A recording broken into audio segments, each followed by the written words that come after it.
مسلمانوں کے ہاتھ میں ہے، یہ ناقص قرآن ہے، یہ ادھورا قرآن ہے، یہ تبدیل شدہ قرآن ہے۔ اصل قرآن کی 17,000 آیات ہیں اور موجودہ قرآن کی جو آیات ہیں یہ آیات 6,000 کچھ ہیں۔ اسی طرح اللہ عز و جل کے انبیاء کی توہین کرتے ہوئے ایک اور عقیدہ بیان کرتے ہیں کہ ہمارے جو امام ہیں، جو 12 امام، یہ حکومت اسلامی کتاب ہے خمینی کی ہمارے ہاتھ میں، اس کا صفحہ نمبر اس کی ابتدا کے اندر ہی لکھتے ہیں، آغاز میں ہی حکومت اسلامی از امام خمینی شائع کردہ مکتبہ الرضا ولایت تکوینی باب باندھتے ہیں اور کہتے ہیں کہ ہمارے بنیادی ضروریات مذہب میں یہ بات داخل ہے، شیعہ مذہب کے عقیدوں میں یہ بات داخل ہے کہ کوئی بھی ائمہ کے مقام معنویت تک نہیں پہنچ سکتا، چاہے وہ اللہ کا فرشتہ ہو یا نبی مرسل ہو، بھیجا ہوا نبی ہو یا اللہ کا پیارا فرشتہ ہو، وہ ہمارے اماموں کے درجوں کو نہیں پہنچ سکتا۔ رسول بھی اس مقام تک نہیں پہنچ سکتے جس مقام تک ہمارے ائمہ پہنچے ہیں۔ اور پھر ملا باقر مجلسی اپنی کتاب جلال العیون کے اندر لکھتا ہے، حضرت عائشہ کی توہین کرتے ہوئے، یہ اتنے ظالم جنہوں نے نہ اللہ کو چھوڑا، نہ رسول اللہ صلی اللہ علیہ وسلم کو معاف کیا، نہ قرآن حکیم کو معاف کیا، اور نہ رسول اللہ صلی اللہ علیہ وسلم کی زوجہ محترمہ کو معاف کیا۔ حیات القلوب کتاب کا نام ہے، ملا باقر مجلسی اس کا رائٹر ہے، ایران سے یہ کتاب شائع ہوئی ہے۔ اپنے امام کے بارے میں کہتا ہے، ابن بابویہ نے بسند معتبر حضرت صادق سے روایت کیا، 3 اشخاص ایسے ہیں جنہوں نے جناب رسول خدا پر جھوٹ بہت باندھا، ایک ابو ہریرہ ہے، دوسرا انس بن مالک ہے اور تیسری عائشہ ہے۔ اور جب ہمارے امام آئیں گے، امام محمد باقر سے روایت ہے، جب حضرت قائم آل محمد امام 12واں امام غائب ظاہر ہوں گے، عائشہ کو زندہ کریں گے، اس پہ حد جاری کریں گے۔ اگر میں شیعوں کے عقیدے ہی بیان کرنا شروع کر دوں تو شاید یہاں پر رات گزر جائے۔ یہ 2-4 نمونے میں نے آپ کو دکھائے کہ ان کے عقیدوں کے مطابق اللہ کا قرآن سچا قرآن نہیں، حضرت علی مشکل کشا ہیں، حاجت روا ہیں، موت و حیات کے مالک ہیں، زندگی ان کے ہاتھ میں ہے، مارتے وہ ہیں، نجات وہ دیتے ہیں، جنت ان کی ہے، جہنم ان کی ہے، اس کے قاسم وہ ہیں۔ قرآن جھوٹا ہے، بلکہ رسول کافی میں تو یہاں تک وضاحت ہے، ارتد الناس بعد النبی، سارے صحابہ رسول اللہ کی وفات کے بعد مرتد ہو گئے، سوائے چند 3 صحابہ کے، مقداد، سلمان، ابو ذر، یہ 3 مسلمان بچے، باقی سارے کافر ہو گئے، کوئی مسلمان نہیں رہا۔ علی کہاں گے، حسن کہاں گے، حسین کہاں گے، عباس کہاں گے، عقیل کہاں گے، اہل بیت کو بھی نکال دیا۔ اب جن کی عقیدے لا الہ الا اللہ سے ٹکرا رہے ہیں، جن کی عقیدے اللہ کی دشمنی پر ہیں، جن کے عقیدے اسلام کی دشمنی پر ہیں، قرآن کی دشمنی پر ہیں، وہ کس طرح اللہ کے دین کو نافذ کر سکتے ہیں؟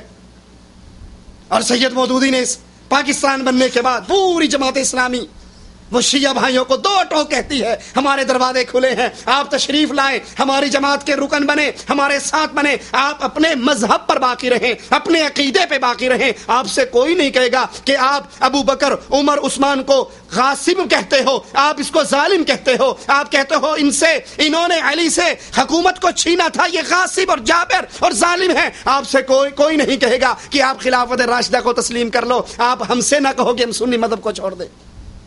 اور جب ایران کے اندر شیعوں کا انقلاب آیا تو جماعت اسلامی نے باقاعدہ ایران والوں کو خطوط لکھے، اور ہمارے پاس یہ کتاب موجود ہے خمینی کی حکومت اسلامیہ، جس کا ترجمہ انڈیا کی جماعت اسلامی نے بھی شائع کیا، اور اس کا ترجمہ پاکستان کی جماعت اسلامی نے بھی شائع کیا، اور اسی کے اندر یہ بات موجود ہے کہ ہمارے اماموں کا جو مقام ہے، اس مقام پر نہ کوئی فرشتہ پہنچ سکتا ہے، نہ رسول پہنچ سکتے۔ اسی خمینی نے اپنی کتاب میں لکھا کہ جتنے انبیاء ہیں سارے فیل ہوئے، سارے ناکام ہوئے، زمین پہ انصاف کو قائم نہیں کر سکے، حتیٰ کہ محمد رسول اللہ بھی اس دنیا پہ انصاف کو قائم نہ کر سکے، وہ بھی فیل ہوئے۔ یہ لا الہ الا اللہ کے دشمن ہے، یہ ایمان کے دشمن ہیں، یہ عقیدے کے دشمن ہیں، یہ توحید کے دشمن ہیں، یہ عائشہ کے دشمن ہیں، یہ قرآن کے دشمن ہیں، یہ کسی لحاظ سے مسلمان نہیں ہے۔ اور جب یہ مسلمان نہیں ہے، پھر اسلام کی حکومت قائم کرتے ہوئے ان کے ہاتھوں میں ہاتھ کیسے ڈالے جا سکتے؟ سے تو برات ضروری ہے اہل ایمان کے لیے، ان سے اہل ایمان کے لیے ضروری ہے کہ وہ برات کریں.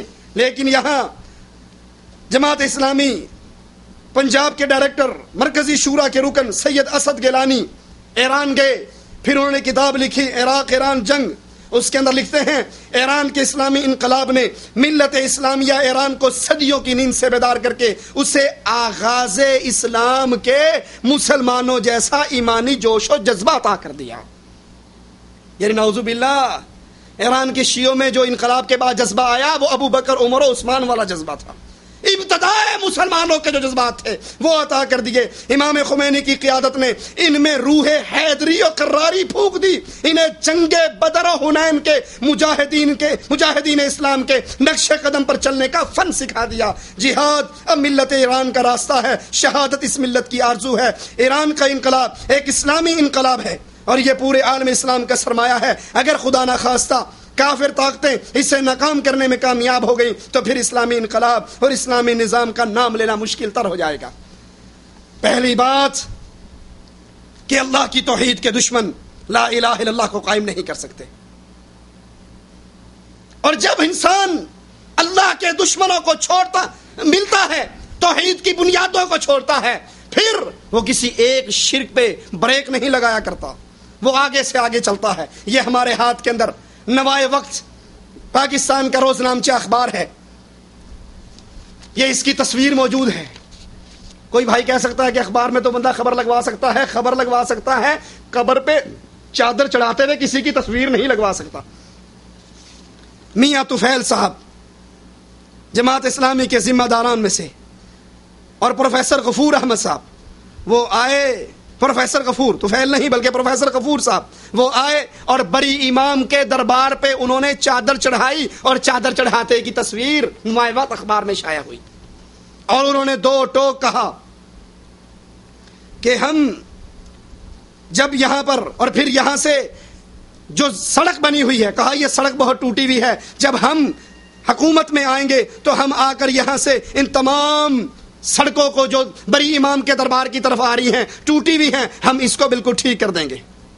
ان کی دستار بندی ہوئی، ان کو حلوہ کھلایا گیا دربار شریف کا، اور خطاب کرتے ہوئے فرمایا برسر اقتدار آنے کے بعد راول پنڈی سے امام بری کے مزار تک آنے والے راستے کو اسلام آباد کی سڑکوں کی طرح بنا دیا جائے گا. اب کسی کی قبر پہ چادر چڑھانا یہ شرک ہے. رسول اللہ صلی اللہ علیہ وسلم نے فرمایا دو آدمی، ایک مکھی کی وجہ سے ایک جنت میں گیا، ایک جہنم میں گیا. امام احمد نے اس کو روایت کیا، صحیح حدیث. صحابہ نے کہ اللہ کے نبی صلی اللہ علیہ وسلم یہ مکھی کا کیا چکر ہے؟ فرمایا دو مسافر گزر رہے تھے، ایک دربار پہ میلہ لگا ہوا تھا، کسی بت کا عرس تھا، انہوں نے پکڑ لیا اور کہا قرب لہ شیء، اس دربار پہ کوئی نظر دو، نظرانہ دو، نیاز دو. انہوں نے کہا مسافر ہیں، غریب الدیار، غریب الوطن، ہمارے پاس تو کچھ ہے نہیں، کیا دیں؟ انہوں نے کہا ولو بذباب، ایک مکھی دے دو. ہماری رسم ہے اس دربار شریف سے جو گزرے گا وہ کچھ نہ کچھ نیاز دے کر جائے گا، بغیر نیاز دیے جانے نہیں دیں گے. ایک نے مکھی ماری اور کہا یہ بابا جی کی نظر ہے، یہ بابا جی کی نیاز ہے، دے دی. اس کا راستہ چھوڑ دیا. جس کا راستہ مکھی کی نظر اس دربار پہ چڑھانے کی وجہ سے چھوڑ دیا گیا، اللہ نے اس کو جہنم میں داخل کر دیا. دوسرے نے کہا تو بھی، دوسرے کو کہا تو بھی دے. اس نے کہا نہیں، ایک مکھی بھی اگر نظر اور نیاز کے طور پہ دوں گا تو مکھی کے اللہ کے نام پر دوں گا، اس کے رب کے نام پر دوں گا، غیر اللہ کے نام پر مکھی کی نظر و نیاز نہیں دی جا سکتی. فقتلہ، اس کو قتل کر دیا گیا. جس نے مکھی دربار پہ نہ چڑھائی قتل ہو گیا. رسول اللہ صلی اللہ علیہ وسلم نے فرمایا دخل الجنہ، یہ اللہ کی جنت میں داخل ہوا.